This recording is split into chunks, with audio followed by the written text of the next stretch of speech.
आखिर भरोसा किया जाए तो किस पे किया जाए।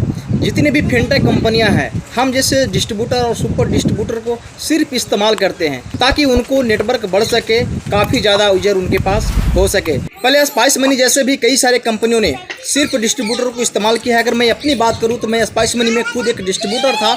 उसमें क्या हुआ कि उनकी जो एम्प्लॉय है काफ़ी ज़्यादा टॉर्चर करना शुरू कर दिया, क्योंकि उसमें हमें अच्छा खासा कमीशन आता था। अब उसमें जब कमीशन आता था तो कंपनी को लग रहा है कि भैया इसको तो कमीशन जा रहा है, काम तो यूजर कर रहे हैं, रिटेलर कर रहे हैं, कमीशन डिस्ट्रीब्यूटर को जा रहा है। अब उनकी एम्प्लॉय क्या करने लगे कि टारगेट देना शुरू कर दे कि इस महीने में आपको 5 माइक्रो एटीएम बिलिंग कराना है। तो एक महीने में हमने 5 माइक्रो एटीएम बिलिंग करा दी। दूसरे महीने में फिर उन्होंने बोला इस महीने में भी 5 माइक्रो एटीएम बिलिंग कराना पड़ेगा। तो उन्होंने क्या किया, एक दूसरा डिस्ट्रीब्यूटर को खड़ा किया। दूसरा डिस्ट्रीब्यूटर को खड़ा करके हमारे अंडर में जितने भी रिटेलर थे उस सब रिटेलर मूव करके उस डिस्ट्रीब्यूटर को अंदर डाल दिया। जाहिर सी बात है कि उस डिस्ट्रीब्यूटर को रिटेलर मिले हैं, उसका कमीशन आना शुरू हो गया है। तो अब उसको भी क्या करते हैं वो लोग, वो जो एम्प्लॉय होते हैं उनको भी टारगेट करना शुरू कर देते हैं, उनके भी टॉर्चर करना शुरू कर देते हैं।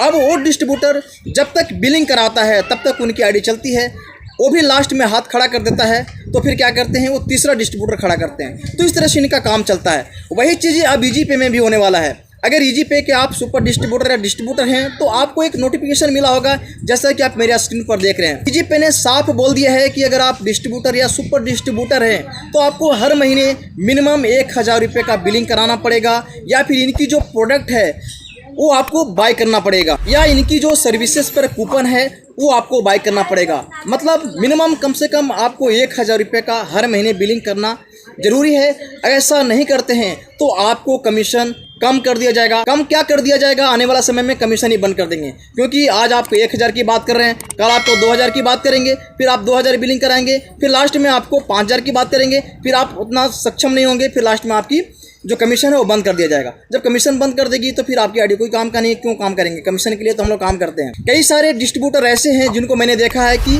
महीने में 1000 रुपये भी उनकी कमीशन नहीं होती, यानी कि 1000 रुपये वो खुद अर्निंग नहीं कर रहे हैं, तो 1000 रुपये का वो बिलिंग कहाँ से कराएंगे। और सपोज करो 1000-1200 रुपये की आपकी अर्निंग होती भी है, आपको कमीशन आ जाता है, तो आप बिलिंग ही करा देंगे तो फिर आपको इसमें फ़ायदा क्या होंगे। क्योंकि कोई ज़रूरी नहीं है ना कि आपकी रिटेलर का डिमांड हो। बिलिंग करा के आप अपने जिम में क्या करेंगे उसको, जब तक आपके रिटेलर डिमांड नहीं करेगा, रिटेलर को आवश्यकता नहीं होगा, तब आप बिलिंग करा के क्या करेंगे, आपको तो लॉस हो रहा है। बस एक छोटी सी डिस्कस करना था आप लोगों के साथ। ये वीडियो आपको कैसा लगा आप कमेंट में हमें जरूर बताइएगा। और अगर आप रिचार्ज की आईडी लेना चाहते हैं बेस्ट कमीशन बेस्ट सपोर्ट के साथ, तो सीजर पे की आईडी ले सकते हैं। सीजर पे में हालांकि एपीएस नहीं है, लेकिन इन फ्यूचर अगर कभी एपीएस आता है तो आपको फ्री ऑफ कॉस्ट में एपीएस मिल जाएगा। फिलहाल अभी आप recharge, bill payment, pan card जैसी सेवाओं का लाभ ले सकते हैं। काफ़ी अच्छी सपोर्ट मिल जाती है सीजर पे के अंदर, और काफ़ी अच्छी आपको कमीशन भी मिल जाती है। और मैं आपको ये वादा करता हूँ कि सीजर पे में कभी भी आपको ऐसी समस्या नहीं आने वाली है। आप चाहे जितना भी रिटेलर बना सकते हैं बना लीजिए, कभी भी आपको रिटेलर मूव ना होंगे, और नहीं कभी आपको कमीशन बंद कर दी जाएगी,